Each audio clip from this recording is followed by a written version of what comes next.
என்ன சாப்பிடுறீங்க? ஒரே ஒரு ஊத்தப்ப வேணுங்க. ஒரு நிமிஷங்க, முடிச்சா கேட்டு போங்க. சொல்லுங்க. என்ன பண்றீங்க?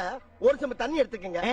அத தோசைக்கல்ல ஊத்தி அதுக்குன்னு வழக்கமா ஒரு விளக்கமாறு வச்சிருப்பீங்கல்ல, ஆமாங்க. அத அடிப்பக்கமா திருப்பி சரிங்க. வரட்டுன்னு ஒரு 4 இழுப்பு இழுத்து சரிங்க. நல்லா கழுவி விட்டுருங்க. சரிங்க. ஒரு கிண்ண நிறைய மாவு எடுத்து பெரிய ரவுண்டாவும் இல்லாம சின்ன ரவுண்டாவும் இல்லாம சரிங்க. பொதுவா ஒரு ரவுண்ட ஊத்தி 4-5 வெங்காயத்தை போட்டு அள்ளி பொடி பொடியா நறுக்கி அப்படியே மேலாப்ல பரபரன்னு தூவி விட்டு சரிங்க.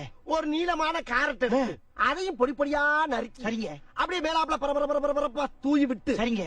ஒரு 16 கரண்டி நெய் எடுத்து சரிங்க. அதுல 6 கரண்டி நெய்ய உள் சைடு அப்படியே லேசா விளாவி விட்டு சரிங்க. 10 கரண்டி நெய்ய தோசைக்கு வெளி சைடு அப்படியே மேலாப்ல விளாவி விட்டு சரிங்க. இட்லி பொடி இருக்கு பாத்தீங்களா, அத அப்படியே அள்ளி மலை சாரல் மாதிரி அதை மேலாப்ல பரபரன்னு அப்படியே பேய விட்டு சரிங்க.